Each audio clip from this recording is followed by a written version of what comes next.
नहीं कर सकते। राधा जी कभी मनुष्य को हाथ उठा के आशीर्वाद नहीं देती, एक देवी ये है, ध्यान रखना। बाकी देवियों को तो अस्त्र शस्त्र पकड़ना पड़ा, किसी को वध करने के लिए, किसी के कल्याण करने के लिए। एक शक्ति ये है जिस कभी भी इन्होंने अस्त्र नहीं पकड़ा, लेकिन हजारों को कत्ल कर दिए। कृष्ण ने तो 1 2 4 को कत्ल किया और अपने आप को असुर निकंदन कहलाए, लेकिन ये कितने आदमी इनके नाम से कत्ल होते जा रहे हैं, राधे राधे राधे, और आज भी हो रहे हैं और आगे भी होते रहेंगे। जीवन को उन्हीं की ओर ले जाते होंगे। ये राधा कौन, ध्यान रखिएगा। मैं राधा जी का करीब 11 एंगल दूंगा, 11 या 12 एंगल। आप इस चीज को यहां से देख सकते हैं, जो पीछे से देखेगा उसको दूसरा दिखेगा, है चीज एक। जो ये देख पाएंगे, ये लोग अलग कर्नर से देखेंगे, भाया मेरा चेहरा। इसलिए बोलते हैं जब हम लोग देखने, दृष्टि, ये माइक आंख से जो देखते हैं इसको कहते हैं दृष्टि, लेकिन मन वाला, चित्त वाला जो आंख से देखा जाता है उसको जो बताया जाता है कि ये है दृष्टि, किस एंगल से देखा जाए। हमने राधा को, श्री राधा को क्या क्या एंगल से आज देखेंगे, आप कुछ देर के बाद पा सकते हैं। ध्यान रखने, भगवान श्री कृष्ण भी परम आराध्या, परम प्रेयसी या पराशक्ति होने के कारण, कौन, ये राधा जी पराशक्ति हैं। कौन है, उच्चारण करें, जीवन को सफल बनाए जागरण में आके। राधा जी हैं कौन, पराशक्ति। ये पराशक्ति होने के कारण प्रूव करूंगा ये राधा परम शक्ति कैसे है। आप तो बोले कि राधा वृंदावन वाली हैं, बांके बिहारी हैं, इनकी लीला खाली वृंदावन में था। बोले नहीं, मैं ज्यादा जानूंगा कि कृष्ण ज्यादा जानेंगे। कौन जानेगा ज्यादा, है? जिसको मेरे को ज्यादा जानकार बोले हाथ उठाओ, और जो कृष्ण को बोले ज्यादा जानकार वो हाथ उठाओ। पहले कृष्ण वाले हाथ उठाओ, मैं नहीं, वो तुम्हारा कृष्ण सुनाएगा। अभी लोकल ब्राह्मण से भी काम लो, जब बड़ा हो जाओगे तो कृष्ण से सुनना। लेकिन हमको कृष्ण ने कहा हमारे शास्त्र में कि मैं जिसे पूजता हूं, मैं जिसे मानता हूं, वो है पराशक्ति, मेरी शक्ति, जिसका नाम है परा। क्या नाम है? इन पराशक्ति से भगवान श्री कृष्ण शक्तिमान होकर श्री कृष्ण संपूर्ण दिव्य मधुर लीलाओं को, कौन सी लीला है, जो वृंदावन वाली है, मधुर लीलाओं को करने में संपन्न होते हैं। इसका मतलब हम लोग सब जानते हैं राधा जी वृंदावन गई नहीं, उसके बाद आगे गई नहीं है। तो क्या जब महाभारत में भगवान ने इतने लीला किया, उसमें राधा जी की शक्ति नहीं थी? कृष्ण ने कहा थी। सबने पूछा कहां थी? कहते पराशक्ति की कोई शेप एंड साइज नहीं होता। शक्ति की कृपा से मैंने महाभारत करवाया, शक्ति की कृपा से शिशुपाल, शक्ति की कृपा से द्वारिका, और शक्ति की कृपा से ही जरासंध का वध हुआ। बोल सांचे दरबार की। अच्छा, ये राधा जी, पहले आपके दिमाग में जो राधा जी हैं इनको हम लोग वर्णन करें। चलिए छोटी सी झांकी देखें राधा जी का। यमुना, यमुना कहते, यमुना याद आया कि यमुना किसी धोबन के नाम की याद आ गया? किसका याद आया? जन्म परम वंशाम अंते नारायणम स्मृति। भागवत का पूरा जन्म का और मृत्यु का जो हम लोग फल है, आखिरी में नारायण का स्मरण हो जाए, नाम निकल जाए नहीं, स्मरण करना है। तो स्मरण कब होगा? जब नाम में हम लोग उसको याद करेंगे। स्मरण करिए यमुना जो काली है, काला काला यमुना, श्री राधा माधव का दिव्य विहार हो रहा है। उसी समय वृंदावन की देवी, जिनको बोलते हैं वृंदा देवी। देखिए यहाँ बहुत बड़े बड़े जानकार भी हैं और जो ग्राउंड लेवल का है, इसलिए मुझे दोनों को लेकर चलना पड़ेगा। तो वृंदा देवी 2 छोटा छोटा कमल फूल लाए। क्या लाए? छोटी कमलिनी। बोल सांचे दरबार की। ना जाने दुनिया भर के सब कारज कैसे होते हैं, जो नहीं लेते नाम तुम्हारे जाने कैसे जीते हैं। मस्ती में अब रहता हूँ राधे राधे कहता हूँ, बोलो राधे बोलो राधे, राधे राधे राधे राधे, राधे राधे राधे राधे, राधे राधे राधे राधे, राधे राधे राधे राधे, राधे राधे राधे राधे, राधे राधे राधे राधे, राधे राधे राधे राधे, राधे राधे राधे राधे, राधे राधे राधे राधे, राधे राधे राधे राधे, राधे राधे राधे राधे।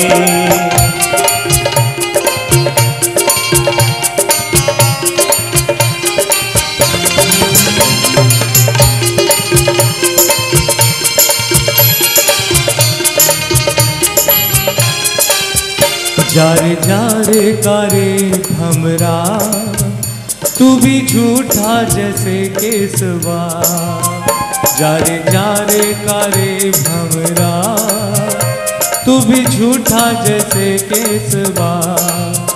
तेरी बातें भी झूठी, तेरी कसमें भी झूठी, तेरी बातें भी झूठी, तेरी कसमें भी झूठी। यहाँ राधा है रूठी, यहाँ राधा है रूठी। जैसे झूठा तेरा केसवा, जैसे झूठा तेरा केसवा, जैसे झूठा तेरा केसवा, जैसे झूठा तेरा केसवा। राधे जारे जारे कारे भमरा, तू भी झूठा। भगवान को वृंदा देवी ने दो छोटे छोटे से कमल दिए श्री माधव को। माधव ने उसको श्री राधा जी के कानों में ऐसे पहना दिया, बोल सांची दरबार, कान में कुंडल की तरह। छोटा सा भंवर, जैसे कान में राधा जी ने कमल को कुंडल की तरह माधव ने पहनाया, एक छोटा सा भंवर आके भंवर उड़ा। देखते देखते एक कान से दूसरे के कान की ओर चला, लेकिन कान से उड़ के फिर मुंह की तरफ चला। कान में क्या था? कमल।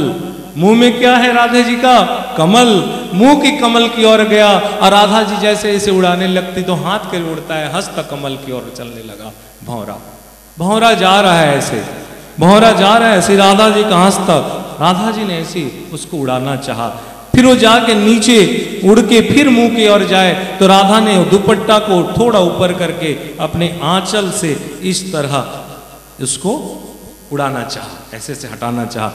आंचल लगे और वो गिर पड़ा, और गिर पड़ के भी आनंद से आवाज कर रहा है, क्योंकि राधा जी का पद भी कमल जैसे है। नमः कमल पादाय,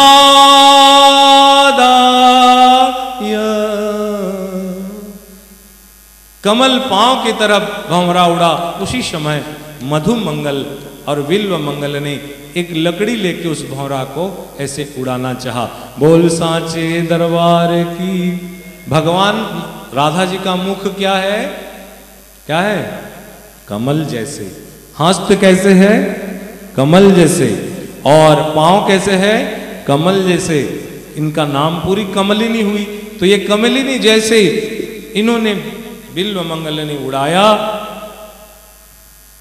राधा जी ने पैर को संभाल के रखा, मधु मंगल ने लकड़ी से ऐसे करके उसे दूर हटा दिया, और मधु मंगल ने कहा, मधुसूदन भ्रमर चला गया, मधुसूदन भ्रमर चला गया।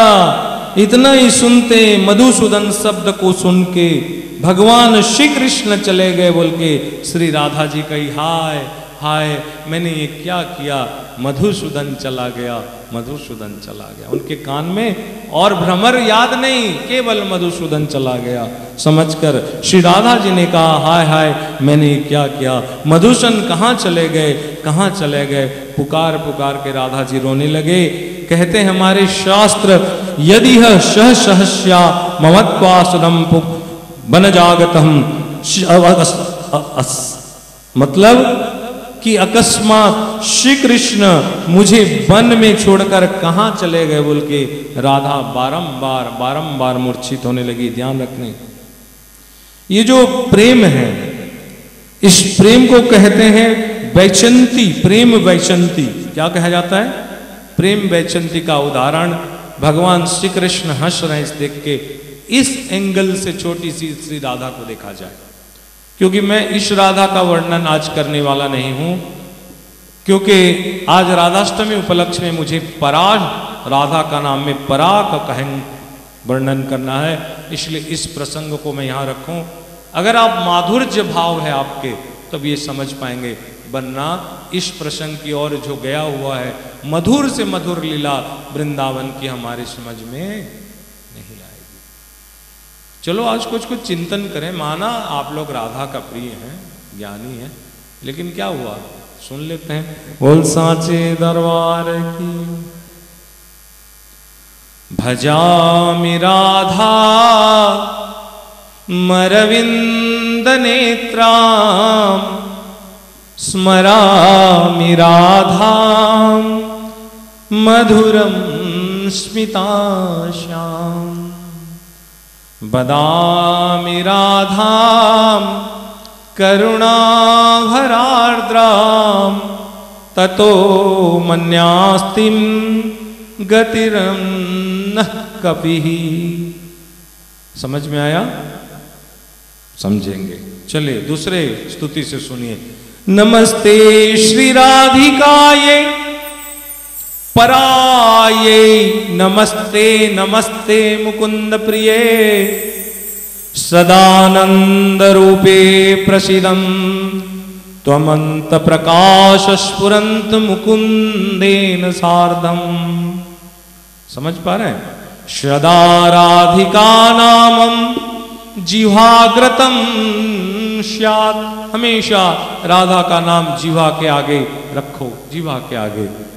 सदा राधिका नाम जिह्वाग्रतम जिह्वाग्रतम स्यात्, सदा राधिका रूपमक्षणं नष्टानं, श्रुतो राधिका कीर्तरन्त स्वभावे, गुणाम राधिकायाम श्रियेत दीह। हम लोग को पल्ले नहीं पड़ेगा, लेकिन और भी जो हैं उनके पल्ले पड़ते रहेगा। इसका मतलब ध्यान रखना, प्रेम वैचंती को मैं नहीं कह के मैंने कहा हम लोग के लिए वो प्रेम जब तो कभी तूफान से भी नहीं टूटता, वो राधा माधव का प्रेम है। ये हमेशा प्रतीक्षणे। हम लोग का प्रेम कैसा होता है? जब तक स्वार्थ हो तब तक प्रेम, जब तक स्वार्थ खत्म प्रेम खत्म है। लेकिन राधा माधव का प्रेम प्रत्येक क्षणे वर्धमानम, हर समय बढ़ता रहता है, वो कभी घटता नहीं रहता। आराम से करेंगे, जैसे खाना आराम से खाते हैं, भजन कीर्तन भी आराम से। इसको बोलते हैं सहज भक्ति। क्या बोलते हैं? मैंने भक्ति भक्त भगवंत गुरु चतुर नाम बपू एक, इस प्रसंग में 3 दिन तक आयोजन किया था। तभी मैंने कहा कि हर प्रकार की भक्ति को स्वागतम, लेकिन मेरे साथ चलो सहज भक्ति करते हुए। क्या करते हुए? सहज भक्ति करते हुए। आज क्या है? राधाष्टमी नहीं है, तो राधाष्टमी, लेकिन